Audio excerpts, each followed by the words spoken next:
arrondissement kono b'u bɛɛ fo commune kono b'u bɛɛ fo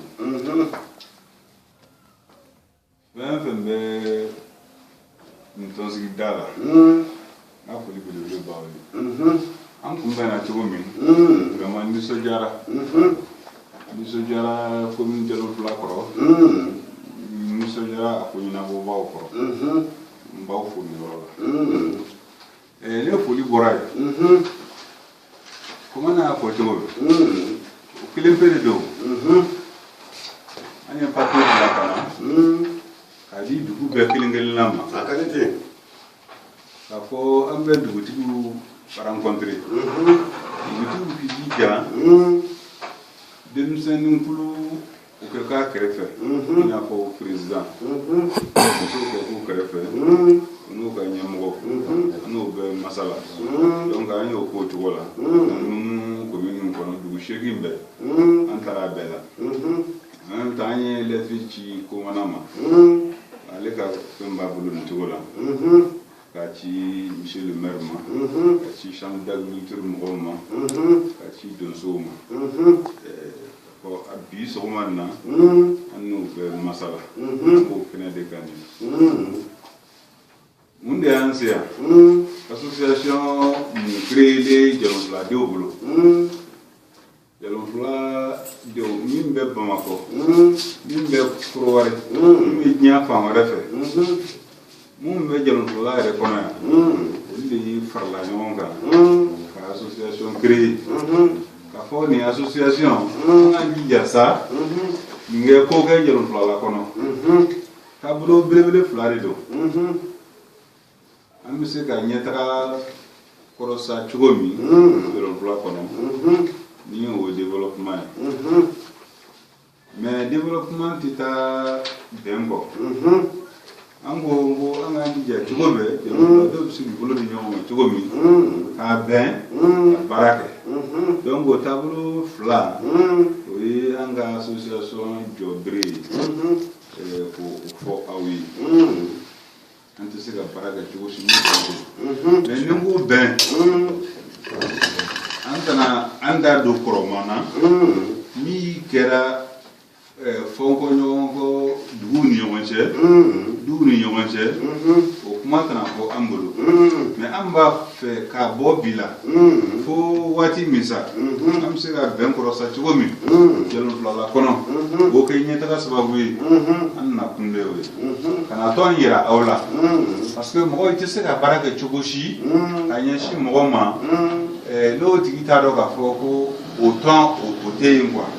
fo k'a dɔn k'a fɔ tɔn bɛ yen o tɔgɔ la min ka kan ka baara kɛ o ye ka na o tɔn yira aw la sɔgɔma ninnu tɔn min filɛ nin Jalonfiladen min bɛ kɔfɛ olu ka tɔn tɛ dɛ yanmɔgɔw ka tɔn de don yan sigibagaw ka tɔn de don fɛn fɛn n'a bɛ kɛ a bɛ kɛ yan de o kɔrɔ ko yanmɔgɔw ka tɔn de don k'a ɲini Jalonfiladenw fɛ aw ka i bolo don a kɔrɔ ka tɔn ta ka nin k'aw yɛrɛ ta ye n'o kɛra min bɛ kɔfɛ o fana bɛ fara aw kan ka laɲiniw kɛ ɲɛsin Jalonfila ma donc vraiment an na kunba de o ye sɔgɔma na k'o fɔ aw ye ka an kɛ baro ko o kunna bon tɔn min filɛ nin c'est vrai a créé la san kelen dɔɔnin nin o kɔnɔ an ye fɛn caman kɛ mais an tana an da don o bɛɛ la parce que an b'a fɛ de an ka jɛ k'a kɛ ɲɔgɔn fɛ an ka wuli k'a kɛ ten dɔrɔn ka ɲɛsin aw ma o man di anw ye an b'a fɛ de an ka latigɛ ɲɔgɔn fɛ aw k'a fɔ an b'a fɛ ka nin kɛ an ni aw an ka jɛ k'o kɛ ɲɔgɔn fɛ sababu nacogo ka ca an bɛ ka wari min kɛ ɲɔgɔn kan nin ni cotisation ye bɛrɛ tɛ o mais o b'a yira k'a fɔ ko tɔn kanu b'i la de n'i ye cotisation sara ka dɔrɔmɛ 1 don fɛn fɛn na o kanu bɛ k'i la a fɔra sa ko kalo kalo dɔɔnin bɛ sara bɛrɛ tɛ o carte fana min bɛ ta i bɛ carte san k'o wari bil'i kunna san carte kura bɛ bɔ 2021 carte o bɔra o taara komi o banna sa 2022 carte bɛ bɔ mɔgɔw b'o ta k'o bila o kunna o b'a yira ko tɔn de latigɛ donc tɔn kani o bɛ dɔn o de la k'a fɔ monsieur le sous-préfet n ka bamanan k'a fɔ an ye tɔn ta k'a d'a ma k'a jija cogo bɛɛ la jɔlɔnfiladenw bɛ se ka kalan ɲɔgɔn na cogo min kɛ bɔ n'o sira ye ale de ye an ka tɔn denfa ye dɛ a denfa yɛrɛ yɛrɛ de ale ye ko an bɛ ale ko ko bɛɛ la an bɛ fɛn fɛn kɛ an bɛ pase a fɛ parce que ale ka lasigidenw de ye jɔlɔnfiladenw ye a bɛ sɔrɔ k'o sensibiliser donc ça veut dire que an bɛ fɛn bɛɛ kɛ ɲɔgɔn fɛ k'o fɔ sous-préfet n'an ka commandant ye donc o la sa kuma tɛ jiɲɛ tuguni n bɛ yafa deli kɔni kɛ parce que kuma dɔ fili man nɔgɔ n'a sɔrɔ n filila kuma la yɔrɔ min a dɔ min gasi la o bɛ kɛ yafa n ma a dabɔ o kama a hakɛto ɲini belebele kɛ sɔrɔ ka bɔ kuma la yɔrɔ la salamu ton président le fait qu'an n'a ka tɔndenw bɛɛ n'a ka hakilina min ta ka na Jalonfila kɔnɔ yan nɔ ka na kuma ɲɔgɔnya kɛ dugu kelen kelenna bɛɛ kɔnɔ o ye n bɛ se k'a fɔ o ye jafarinya de ye donc ne b'o foli kɛ parce que ka wuli bi ka dugu bɛɛ yaala kunbɛncogo n'a kunbɛncogo u b'ale yɛrɛ de bolo donc hɛrɛ minnu ni hɛrɛ tana minnu yera a kɔnɔ o b'ale kɔnɔ a ye gɛlɛya minnu sɔrɔ a kɔnɔ an bɛ Ala deli vraiment a k'o ta ni kayira ye a k'a dɔn k'a fɔ k'an ka laɲini tɛ Jalonfila kɔnɔ yan bi an mago bɛ min na o de b'u da o ye nin kelenya Jalonfila kɔnɔ yan bi an ka laɲini ye min ye o ye bɛɛ de ka don da kelen ka bɔ da kelen pour que Jalonfila ka kɛ ɲɔgɔn tɛ ɲɔgɔnmada ye an minnu b'a réunion kɛ yɔrɔw la kɛnɛw kan commune 12 de bɛ Yankoli la yan a commune 12 kɔnɔ n'anw kumana bolokɔniden bɛ sin anw ma parce que an b'an yɛrɛ kɛ ɲɔgɔn tɛ ɲɔgɔnmada ye an ye cercle ɲini yan diyagoya ani commune ni commune dɔ in farala ɲɔgɔn kan wajibi ko f'an ka cercle ne yɛrɛ kɛra a délégation ye n'an taara Sikaso a kuma la a ma diya dɛ mais an y'a yira k'anw ye dɔ ye yan wa anw tɛ dunan ye ni arrondissement bɛ yen Guasolon kɔnɔ yan Gelenkɔrɔ n'o ma kɛ fɔlɔ ye o de kɛ laban ye donc maintenant n'o yɛrɛ dugudenw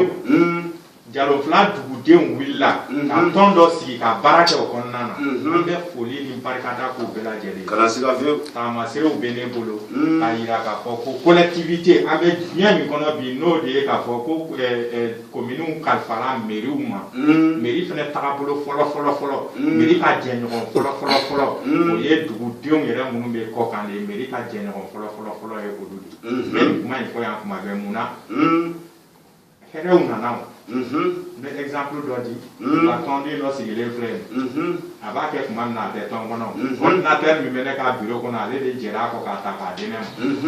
a kun kan ka di parti min ma a kun kan ka di baarakɛyɔrɔ min ma o tɛ yan a y'a ka conséquence bɛɛ ta k'i jɔ a fɛn bɛɛ kɔrɔ k'a bɛɛ ta k'a di ne ma ni min bɔra la a yɛrɛ y'a ɲɛnabɔ ne m'a ɲɛɲini ne y'a ta dɔrɔn k'a ka taa ɲɛnabɔ ye an filɛ chaise min kɔnɔ ale de nana n'a ye chaise 30 min filɛ ale de o service tɛ yan agent d'agriculture o service tɛ yan n'a ma ordinateur ni a tɔgɔ ye di panneau ani fɛn ninnu bila a kɔnɔ pour que ka yelen bila a kɔnɔ an ka ji sira dɔ bɛ yan nɔ kawayaka dɔ yɛrɛ y'a président ye m'a dɔn n'a ma ye kɛnɛ kan bi sinon a kun kan ka na ni kasi min tun bɛ a kun kan ka ye kɛnɛ kan n'o ye satigi ye tile yɛrɛ fɛn min bɛ yan tile kun bɛna ban an ka commune kɔnɔ n b'a ɲɛfɔ an ɲɛna dɛ tile ko kun bɛna dabila ni de y'i jɔ ko tile kana daminɛ ale de ye min kɛ o k'a bɔ kɛ fo même n'a sɔrɔ ne dɔgɔnin don sa fɛn dɔw bɛ yen nɔ an b'o fɔ ɲɔgɔn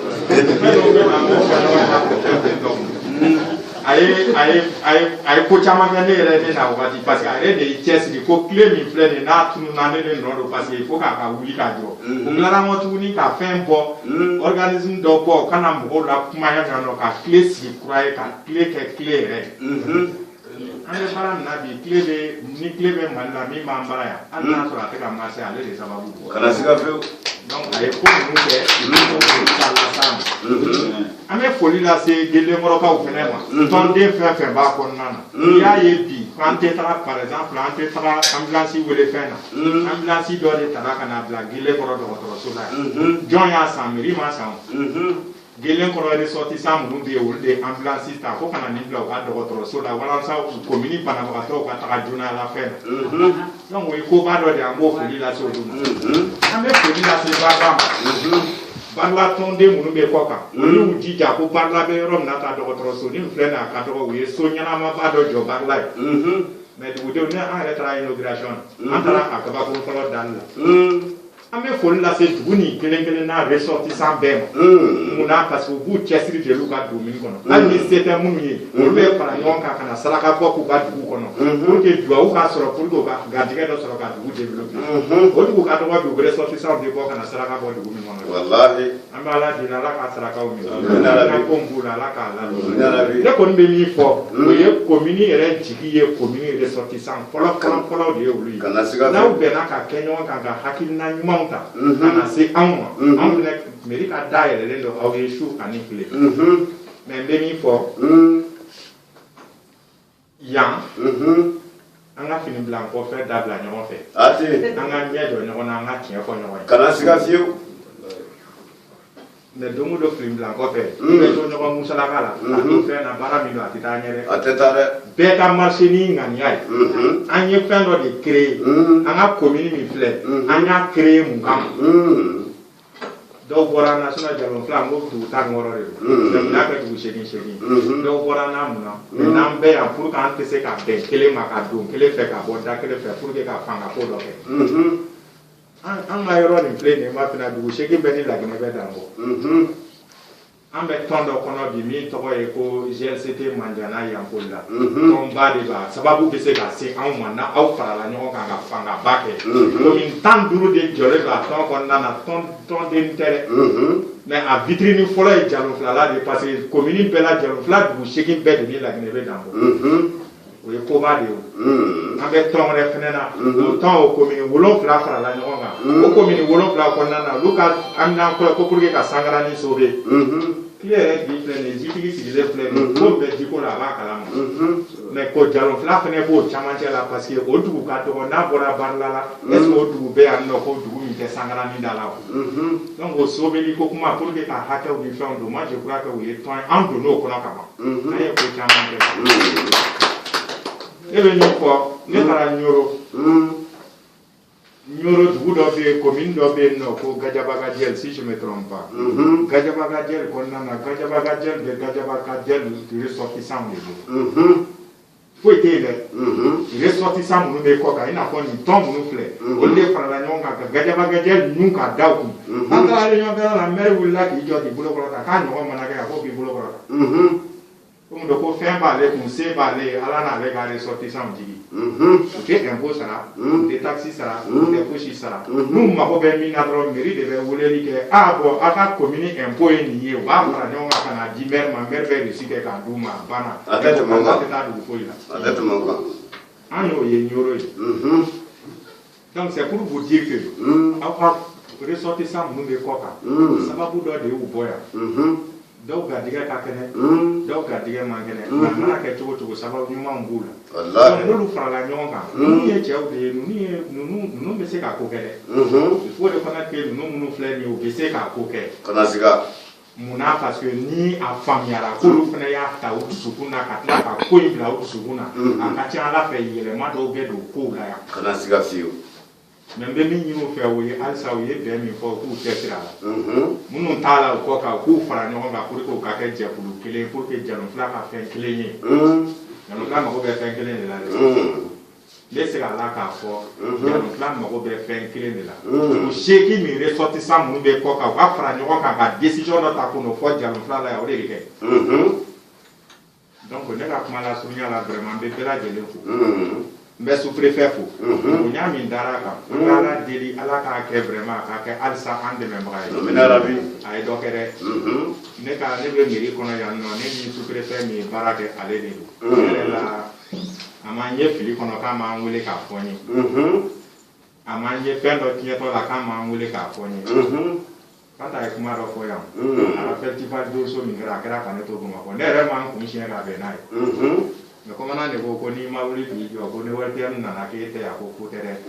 te ya comment na re de wula ka tra ni no fe ka ta ka ya festival do so kra to na fanta ba kala ma mais a kɛra nin ka degun ni nin ka tɔɔrɔ de kɔnɔna na parce que a fɔ ko RTM tɛ se ka na yan ka tila k'i kɔsigi ko jama tagaw bolo donc o ye adamadenya fɛn dɔ b'a la moi je crois que mɔgɔw k'a faamuya k'a kɛ u baarakɛ ɲɔgɔn ye pour que faamuyali min b'a la an bɛɛ bɛ se ka dɔ sɔrɔ a la cogoya min na donc ni tɔn y'a ta k'i yɛrɛ kalifa a la moi je crois k'a ka kɛ tɔn bilasirabaga ye a bɛ expérience b'a la a bɛ administration fɛnw kalama ko ninnu bɛ réussi sigi kɔnɔ yan cogo min na olu de bɛ sigi dɔn ale ye bi commandant ye mais fɛn fɛn bɛ Jalofila kɔnɔ arrondissement b'a bɛɛ kalama n'ale y'a ka papier ta yɛrɛ dugu min ye fɛn min bɛ yen a b'a bɛɛ kalama tɔn in bɛ réussi cogoya min na Jalofila denw bolo a bɛ se ka kɛ sababu ye bɛn ni kelenya bɛ don Jalofila kɔnɔ cogoya min na an ka Ala deli o ka kɛ fɛn ye Ala bɛ se k'an dɛmɛ o la cogo min na pour nin ka gɛrɛ fɛn barika u ye yala min an b'o foli k'u ye u ye taga ni ka segin min k'an fɛ yan nɔ an fɛnɛ bolo fila b'u kɔrɔ n'u mako mana kɛ fɛn o fɛn n'a labɛn na an fɛnɛ bolo fila diyanen don sɛgɛnw bɛ commune kɔnɔ an tɛ se k'a fɔ k'an b'o bɛɛ détaillé sɛgɛn bɛ kalan na sɛgɛn bɛ kɛnɛya la sɛgɛn bɛ cɛw bolo sɛgɛn bɛ musow bolo sɛgɛn bɛ sigi cogoya la sɛgɛn partout ka ca commune kɔnɔ nka n'an ko k'an b'o bɛɛ détaillé an bɛ tile yan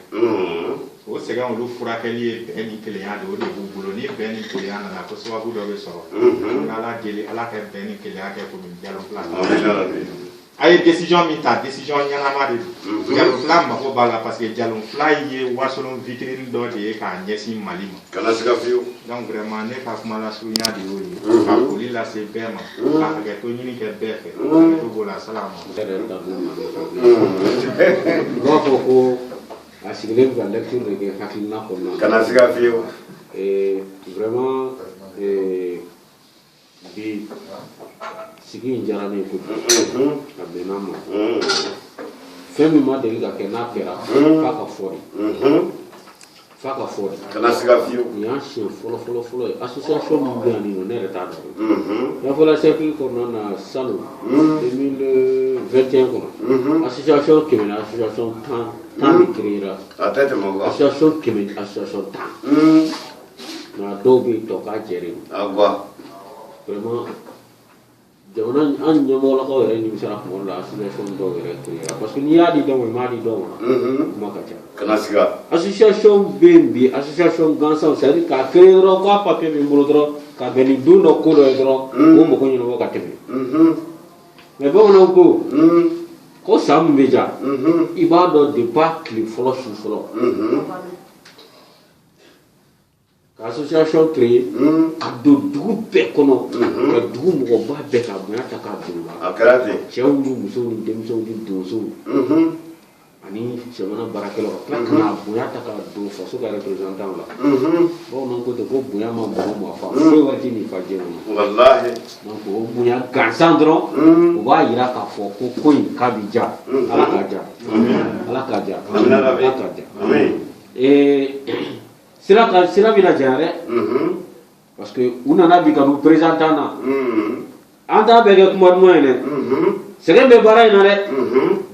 sɛgɛn bɛ baara in na fo k'a dama tɛmɛ aw bɛna kuma fasugu bɛɛ mɛn aw tulo la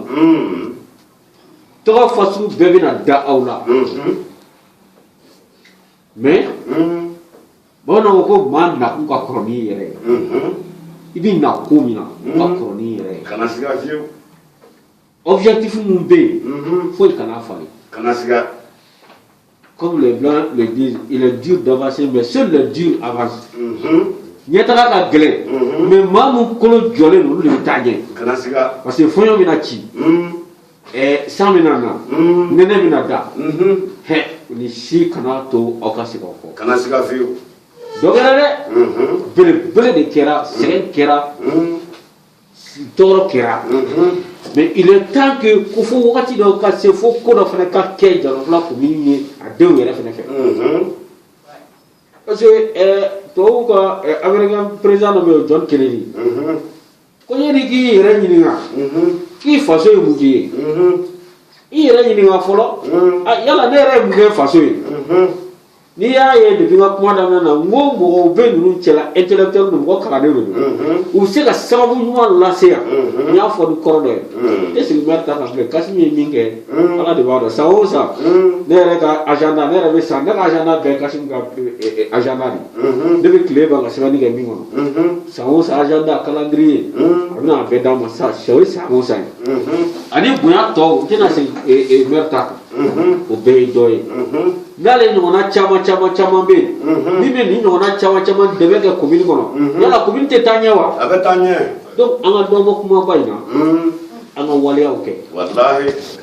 kuma fɔli la réunion kɛyɔrɔ n'a y'i ja kana kuma kelen fɔ réunion kɛyɔrɔ la mais waleya ɲuman kelen kɛ ba ye kana siga fiyewu mais ka kuma ɲuman ta fɔ réunion kɛyɔrɔ la n'e taara cɛ nin yɛrɛ bɛɛ kɔlankolo ye e bɛ to cɛ ni kuma kɛ o ye monsieur le maire ka fili bila kɔfɛ a ye mun fɔ walahi o de ye yan cɛ o de y'an fili ɲɔgɔn ka cɛ ma kana siga f'an ka mun saraka bɔ a la f'an k'an sigi ka ɲɔgɔn lajɛ ɲɔgɔn ɲɛ la ka tiɲɛ fɔ ɲɔgɔn ɲɛna n'an bɛ ɲɔgɔn nɛni an ka ɲɔgɔn nɛni an ɲɛ ni ɲɛ n'an bɛ ɲɔgɔn buruja an ka ɲɔgɔn buruja ɲɛ ni ɲɛ k'o fɔ k'o ban ye ko fini nɔgɔlen bɛ ko so kɔnɔ k'a minɛn bɔ k'a nɔgɔ bɔn so kɔnɔ ye aw kolen jɛli min ye kɛnɛma kɛnɛmɔgɔw t'a dɔn kana siga n'aw ye commune kɛ min ye a bɛ ko de gouvernement tɛna commune in yiriwa mɔgɔ wɛrɛ association wɛrɛ tɛna bɔ yɔrɔ wɛrɛ ka na commune in yiriwa ONG ni projet tɛna commune in yiriwa n'i y'o kɛ tɔ fɛn fɛn ye a bɛɛ sababu bɛna bɔ aw de la donc vraiment ko sababu man dɔgɔ minnu n'i y'a kɛ tɔ ye ka san sɔrɔ juru don ala k'aw kɛ juru ye k'a ka commune kɛ ka san sɔrɔ hali bi vraiment bi ta in diyara n ye kojugu k'a fɔ aw ɲɛna a k'aw jija a k'aw cɛsiri fɛn caman bɛ yen nɔ min dɛsɛlen don maire y'a bɛɛ fɔ fɛn caman de bɛ min dɛsɛlen don don n'a nata la an na baro ɲɔgɔnya kɛ mais a tɛna na bɛn ne kɔnɔna kɔni ma an ka fama ɲɔgɔn ma ni famana mɔgɔ b'a wele dɛ ni famana mɔgɔ b'a wele téléphone numéro b'i bolo n'i bɛ sɔrɔ na Kasimi sɔrɔ ou bien bɛ trésorier wele donc vraiment a ka d'an ye an ka jɛ k'a kɛ ɲɔgɔn fɛ k'a fɔ ɲɔgɔn fɛ parce que association tɛ anw dɔrɔn ye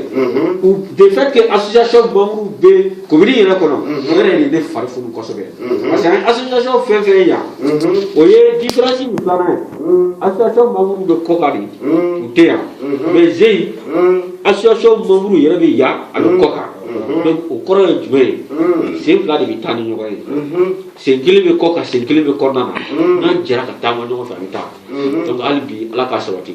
minnu yɛrɛ fana bɛ yan olu kana don a la ko satigi dɛ olu kana don a la ko Kasimi olu kana don a la ko fɔmɔgɔ wɛrɛ mais u ka don a la ko Jalɔnfila u ka don a la ko Jalɔnfila ka ɲɛtaga parce que kuma ye fɛn dɔ ye fo n'an bɛ don n'i bɛ don ko ɲuman na i bɛ don ni ŋaniya ɲuman de ye kana siga fiyewu i kana don mɔgɔ kama n'i donna ko o ko la adamaden kama i bɛ bɔ a la mɔgɔ kelen kama parce que i donna a la maa min kama ni n'a min nimisi wasa i bɛ bɔ a la o dugusajɛ soit ni n'o tigi filila ɲɔgɔn ka cɛ ma don min na e bɛ bɔ a la o don sinon don min na mɔgɔ mana don association na hali ni satigi ko karisa e t'a la o tigi b'a fɔ ko ne b'a la parce que i ta tɛ ka tɛmɛ ne kan bɛɛ de ta don n'a fɔra ko Jalɔnfila mɔgɔ kelen tɛ o bɛɛ de don hali bi ala k'o hakili ɲuman d'a ma a tugu a k'o jija association in kana sunɔgɔ association in kana kɛ association minɛlen k'a da kɛrɛfɛ association in kana kɛ fɛn ye fɛn min bɛna kɛ minɛn wɛrɛ ye an b'a ŋaniya ni mun ye mais an y'a ŋaniya ni mun dɔrɔn ye o ye sigida ka ɲɛta ka sigida dɛmɛ ka bɛɛ ni gɛlɛya sabati ani ka dɛmɛ ɲini k'a lase Jalɔnfila commune ma walasa a ka taa ɲɛ vraiment a bɛ caman bɔ maire ka degun na a bɛ caman bɔ maire ka sɛgɛn na a bɛ caman bɔ maire ka don o don kɛlɛba ni don o don musaka bɔ la commune kɛsu kɔnɔ k'a don fɛn wɛrɛ la mun bɛ se ka ɲɛta sabati vraiment ala ka o sabati hali bi ala ka bɛn sabati ala ka association yiriwa ala ka sija di association ma ala ka membre caya ala ka membre caya ala ka membre kɛ membre ɲɛnamaw ye ala ka membre kɛ baarakɛlaw ye musaka bɛ sɔrɔ yɔrɔ o yɔrɔ sababu ɲuman bɛ bɔ fan o fan fɛ ka bɔ association mɔgɔw bɛɛ lajɛlen yɔrɔ la ka don commune kɔnɔ ala k'o sabati ka bɛɛ fo i ka nali la fɛn fɛn b'aw nali sɔrɔ kɔnɔ aw natɔ sɔrɔ kɔnɔ aw segintɔ sɔrɔ association ninnu membre bɔra Bamakɔ ni yɔrɔ wɛrɛw la ka na ala ka u segin u ɲuman segin u ka du kɔnɔ ala ka sira ja ala ka u sen bɛ sira fana na hali bi ala k'an bɛn ni ɲɔgɔnna caman ma a ka to bɔ a la lajɛw la merci beaucoup